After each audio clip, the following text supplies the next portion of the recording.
Hey, Howard. Hey. Prizes today?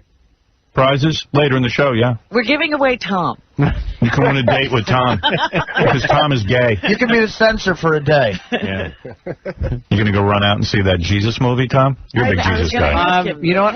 Yes, I am. I need to see it. I need to improve my I want to relationship see with it. Christ. Mel Gibson has made great movies, and I want to see what kind of a job he did on this one. It is in Aramaic. Yeah, I speak that language. Danny Glover as well. The day I stopped masturbating, I stopped speaking English. I now speak Aramaic. How is anybody supposed to understand the movie? It's not even like it's Spanish. You can pick up a word. It's subtitled. It has some subtitles. I don't think it's read when I go to the completely movies. subtitled even. I was reading that it's sporadic, Yeah, the it's the subtitles. most boring movie on the planet. You know what? Anytime there's a religious movie, I feel like I'm back in religious school. Let me tell you, I was on the internet yesterday and I just decided to hit, the Passion and see what came up.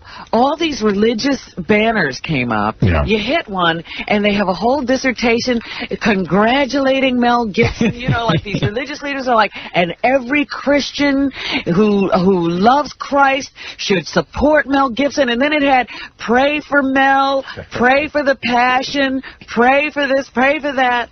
This is more about let's go get the Jews. You know what this is? But also, Mel Gibson has guaranteed himself not to lose money by going to all those churches and getting the zealots to go see his movie. You getting ashes 3 tomorrow? and 4 times. I haven't gotten ashes for years. Really? Yeah. Might be a good time. What's going on? Don't you think God gave you a second life after cancer? I think you owe it to him to go get some ashes. Believe me, I thank every So you're not grateful to God? you know what? I know I am. I thank every day. So God asks you to go get ashes and you don't do it?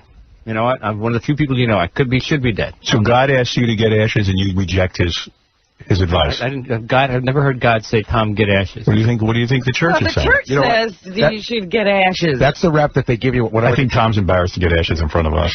No. Yeah, you are. No. We'll goof on you. Oh, God. That would be really embarrassing. Not like nothing else you've ever talked about in here is embarrassing. You know what? That's the rap they give you when you go to catechism. They yell at you. They work you really hard. And my teacher used to say to me, did you go to church on Sunday? I said, no, I couldn't make it. Jesus died on the cross. You can't give him an hour a week. Right. Yeah. Have John flick a cigarette on his head. Oh, let's give him a prize. I still say that whole thing with Tom not pleasuring himself is about a pact he made with God on his cancer bed. No. Well, who'd you make the pact with then? The devil? Myself. He wants to save his seed only for his wife. I know what's going on with him. I love my wife. I love that guy in I know you Dr. do. Strangelove. He thinks he'll lose his essence. Yeah. I must save my essence. I know what you're all about. 28 years, man. I've got a religious freak for a general manager. I'm not a religious freak. Yes, you are. I am not. No, I am not. I am not. I will be the first in line for passion. I am Cardinal Tom. I don't preach to anybody. I am Cardinal Tom. Where's my smoking purse? Tom's about trying to be moral. That's all.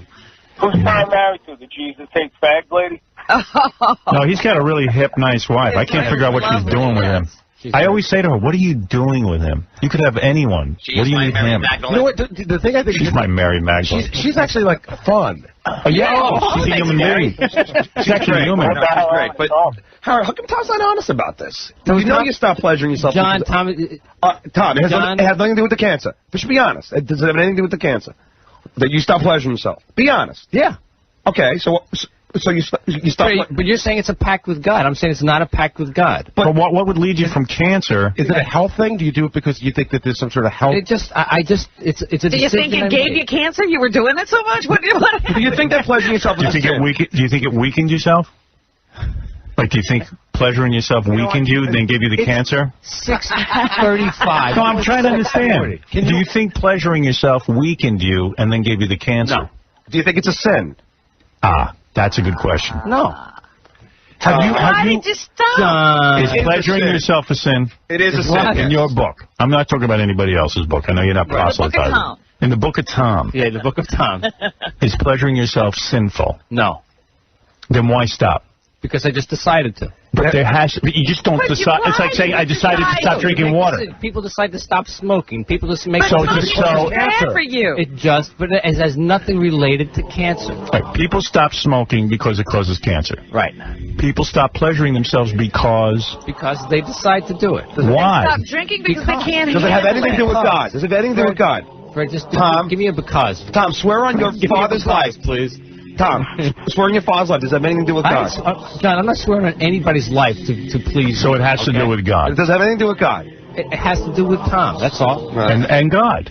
And Tom. But Tom did say he was trying to be a moral person, so Yeah. Have you fallen that off has something to do with So you morality? think pleasuring yourself is immoral?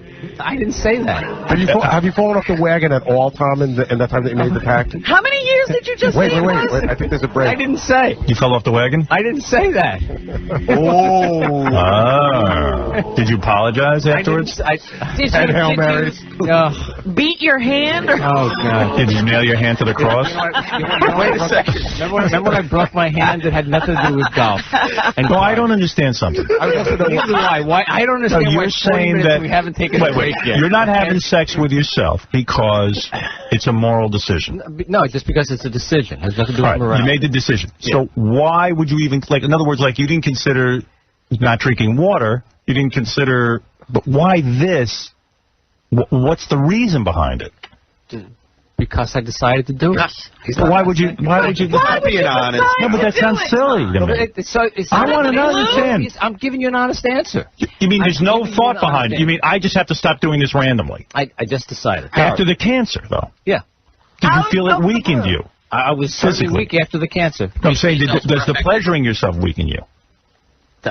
All right, wait a minute. So Do you after think it's the unhealthy? cancer, while you No. were weak, No. you decided not to do it, and since you weren't doing it, you decided to continue? Yeah. Because it was good luck. Because it was good luck? I think you make luck. You know? I think you're like a rabbit's foot down there. You should. But Howard, you know how, like, in the Catholic religion, like, there's something called Lent that you have to give up something? Right. But not for Tom 40 gave up years, that's something. 40 days. He gave up something because he was cured. Like, he had to, like in his mind, he... Oh, you made a sacrifice. Yes.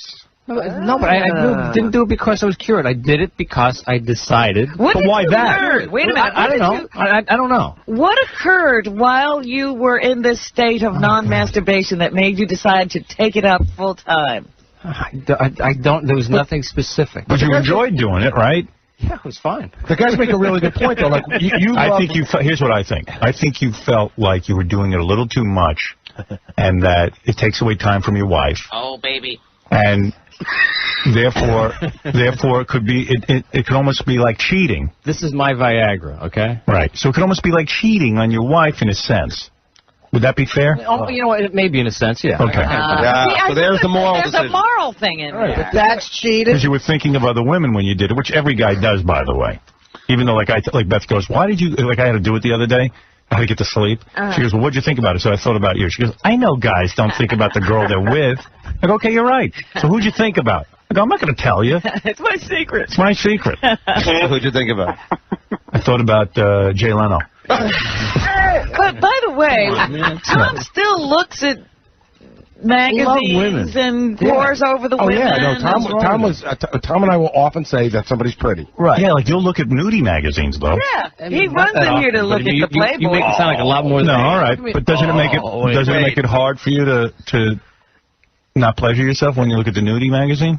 No. I mean, there's a process that goes on when a man looks at a beautiful woman naked, and you just cut it off, right? I'm thinking of you naked right now. No, you cut it off, right? It's a very. He's a strong man. I'll give you this. You're a strong man. Well, dumb man, maybe. I mean, because I would never cut myself off Why from that. bother? Why? I mean, what's the point? Yeah, I mean, that seems like effort you shouldn't even need to expend. Unless he felt he was fantasizing too much and it was taking him away from his wife. Yeah, that's what I think. That's giving up an awful lot, right? Yeah. Hey, Howard. But Gary, Tom, did you fall off the wagon? Tom, did you do it? Have you been good? Have you been good on your promise? Have you been good on your promise since you made it? Yeah. You have. Not never one fell off the relapse. wagon. Wow. How long has it been? Do you know? Check my fluid level. You never fell off the wagon? Not I'm one? not keeping count. Not once. No. 5 years at least. Wait a minute. Probably. Now, let me ask you another question. Now, let's make it a little sensitive. Did you lose the ability to function at any time during your illness? No, absolutely not. No. Okay. Because during the illness, I was functioning. Okay. Have you ever had an inadvertent, like when you sleep, things happen, that hasn't happened, not even a dream? Not in years. Is that a teenager? Howard, it's Christian guilt, I'm telling you. It's something to do. No, I get the whole thing now. I've gotten all the answers I need. I'm done questioning him. Really? And what's your... What's my hypothesis or my conclusion? Your conclusion. My conclusion is that Tom feels by pleasuring himself, he begins to get caught up in a loop of fantasy. It takes him out of his marriage. And wanting other women. And the more he does it, the more he fantasizes. And then he's not present for his wife when they're ready to make love. And he has a problem with it. And a lot of guys do. This is a huge sacrifice. Personally, you don't think he didn't think he could control it, so he had to give it up. I think, Howard, I think it's more a religious thing. Last time, it is not. No. It's not religious with him. It's about the fact that he was falling into. Like, you know how pedophiles can't stop themselves from young children? Right, Tom couldn't keep his fantasies away. And this is like, he does his fantasies, but then when he's ready, he's there and present for his wife. But it's a huge sacrifice to make for a woman, but he loves his wife. He's in love. Is this the guy you want to believe in your show who's so pent up with anger? No. I don't want anything to do with you. I don't even want to stand next to him because you're going to explode. He's not going to explode. Nothing with anger. I mean, I have a feeling Tom was reaching for the baby oil 3-4 times a day. That's what it sounds like. That office door must have been closed several times during the I will need an extra long lunch break. Denise, hold my call. Denise, hold my call. If you hear moaning, it's only because I'm on the internet. One time, Tom pulled me aside to tell me about this movie with Charlize Theron, and he goes, "John, her body on the bed, her ass." I know, he does. Well, he's killing himself. Cider House rules. Baby. Oh, Cider House rules. I even told Michael Caine's on the screen. Get off. When there is a beautiful woman in the movie, I can't even accept his conclusions about the movie, whether it's good or not. Tom is the one who introduced me to Monica Bellucci. The one who Tom has an eye for talent. I was in the office, and he brought her up on the internet to show me what a beauty she was. Tom, thank you for sharing. Now I understand what happened. Thank you very much. All right, we're going to take a break. Brilliant. I've deduced what's going on. Yes. And it's sad. He's an addict. It's sad. There's nothing sad about it. We'll be back right after these words.